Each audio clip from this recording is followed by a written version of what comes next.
Hello, everybody. Thank you so much for tuning in to Sip and Read with Martinique. I'm your host, Martinique Brown, and I'm excited to be talking to you all this week.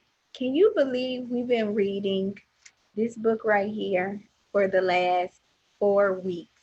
Today is actually our very last day talking about this book. If this is your first time ever tuning in to Sip and Read, thank you so much and welcome to the show. The way that we make this show a lot more interactive is when you post your questions and comments in the comment field so that I can see your questions and comments and respond to those, give you a shout out. Now, if you're watching this from any other page other than Martinique Y Brown, I need you to come on over to my page so that I know that you're here. And I also know and am able to see your questions and comments. So if you're tuning in right now, go ahead and give me a shout out in the virtual world. Just tell me, just tell me hello.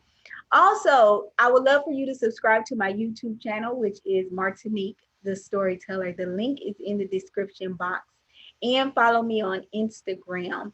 All of the links are in the description box. If you truly enjoy Daniel's book, How Blacks Can Unite as One, make sure you go over to where you can purchase his book because I also put that link in the description box as well. If you truly enjoy my shows, I would love for you to give a financial gift in any amount to help me to continue to produce these shows like this. Any amount is such a blessing to me. And like I said, those links are in the description box as well. So we're going to be talking about chapter 3. Chapter 3 is entitled Black Consciousness of Goals and Unity. Black Consciousness of Goals and Unity.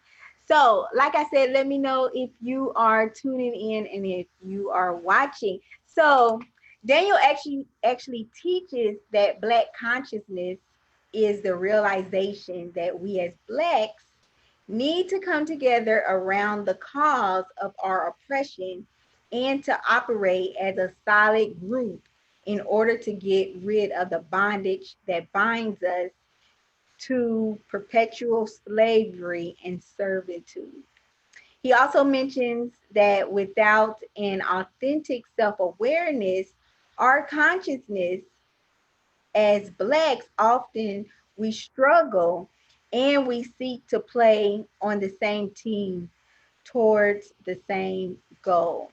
So, just continuing in this chapter, Daniel says that when Blacks show unity, self pride, assertiveness, and strength, it not only makes some Blacks uncomfortable, but it also unsettles some colored and white people, albeit the oppressors. He says that this gives us a boldness that says pushing us down will only make us hungry for a glorious comeback. Now, um, that's why I'm kind of disappointed that Daniel is not on the show because I had so many questions, for him um, pertaining to this chapter. But like I said before, when Daniel is able to be on the show, then he is invited to come on the show and we'll talk to him more just about himself and why he wrote this book. And so, I think this is great, what Daniel is proposing that we do. But as I mentioned before, I just feel that, I don't know, sometimes I just don't feel that individuals, I'm not even going to just say Blacks, individuals with different personalities and different agendas, that we're on the same page. And I know that that's what Daniel is hoping that we one day become on the same page. But I guess I just feel that we are so out of touch with being unified that it's going to really just take some transformation of our mind in order to come back to being unified. I think different causes we are unified, with different things. But I think it's very difficult. I'll say that. I don't want to say it's impossible because nothing is impossible, when we come together. But I just think that it's a long, difficult road. But I believe that it starts with us. We can't point fingers and say, oh, well, they need to be doing such and such. I think we need to look at ourselves and ask ourselves the questions, well, what are we doing? So Daniel expresses that Black and the eventual birth of our unity is in the power of our numbers. Our numbers will be a symbol of our bond. It stems from the knowledge of the fact that until we stand up in one accord to fight the oppressors, they won't just up and leave. So, one of the things that Daniel says is um, that I really just disagree with is our unity is not achieved through seminars, but rather through service together. So that's something that Daniel mentioned in the book. He said that our unity is not achieved through seminars, but rather through service together. What do you guys think about that statement? And I'll share with you. Hey, Doug.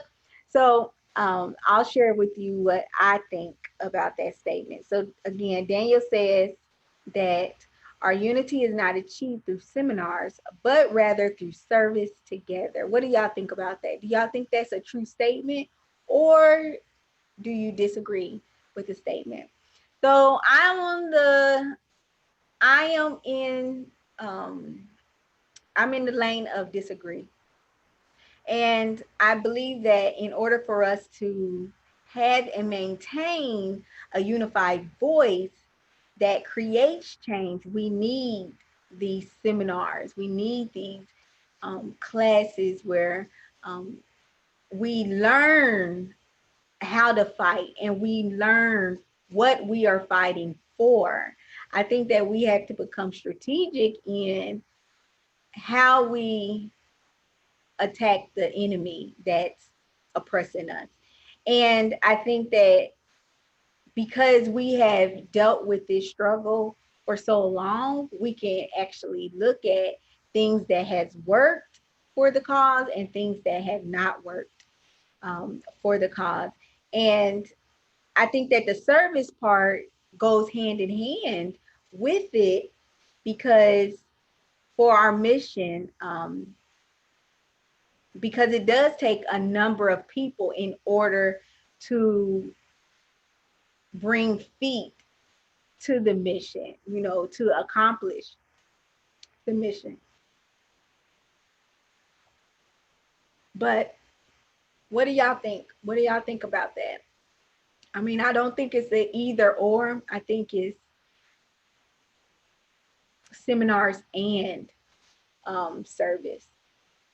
But in reading this, I can honestly say that yes, I can come on here and talk about what needs to be done, but I'm not doing anything.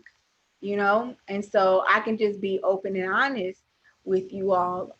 I've just been so focused on my business, you know, but I guess it's just a matter of how you look at it. Okay.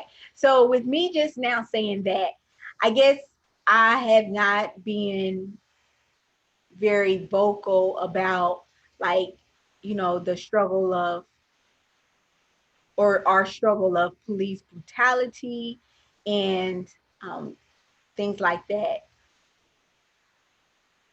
But I am the type of person that I share knowledge with people, that I've just been learning as an entrepreneur. So I do feel like on one hand, that is helping if we strictly just talking about like helping other Black people, on one hand, I feel like that is, you know, helping our people, because knowledge is power. And then, especially if you have somebody that is saying what has worked for them and what has not worked for them, then, that is something that can be helpful.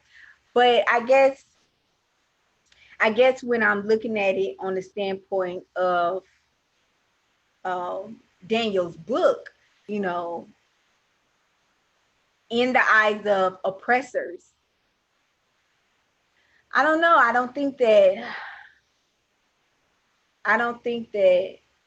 I'm hurting the cause, but I don't think that I am active in possibly an organization that focuses on um, helping our cause of, the injustice that we face,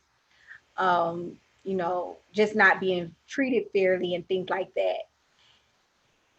So I guess I don't know. What do y'all think? You tell me. What do you guys do to help the cause or the mission or the agenda of Black people? Do you even feel that we know what our cause and our mission and our agenda is? I guess just in talking through this, yes, we know what we want. I can't even say we. I know what I would love for um, the United States to be doing for our people, but collectively, do we know what we want? Um, I don't know. So you tell me what you guys think. I think that that's interesting. How do we know what to fight for if we don't even know what we want? And I do think we know. I don't know. You know how you think something, but you have to talk through it in order to really just like hash it out, you know, just between yourself and your thoughts and everything. Um, I think we know what we want. No, I don't want to say we. I think we know what we want, but I think it's difficult for us to figure out how to get there. That's what I think. It's difficult for us to figure out how to get there. Um, so yeah, that's just what I'm thinking about. This whole thing and us being united people. But I guess I'm just also in that camp of there's so many other ethnicities or races that I don't feel are unified, you know. Um, but that goes that's not what Daniel is talking about. Daniel is not talking about how other ethnicities are not unified, but how Black people can unite as one. So if you need to catch up on any of your episodes, make sure you go to my YouTube channel and you can actually catch up on chapters 1 and 2 there. Also, if you on this show, Sip and Read with Martinique, I just summarize these books. You don't really get the full um, understanding. You don't get everything that this author is trying to really um, give to the reader unless you read the book for yourself. So if you're interested in purchasing Daniel's book, make sure that you go to the description box and the link is an Amazon link right there, and you can purchase his book. And you guys can also on YouTube, you can comment what you thought about it. Did you disagree with some of the things that I said, or did you agree? Again, make sure you like this video. Make sure you also share this video as well so more people will know about the show. I hope you guys have a fabulous night, and I will talk to you all later. Bye-bye.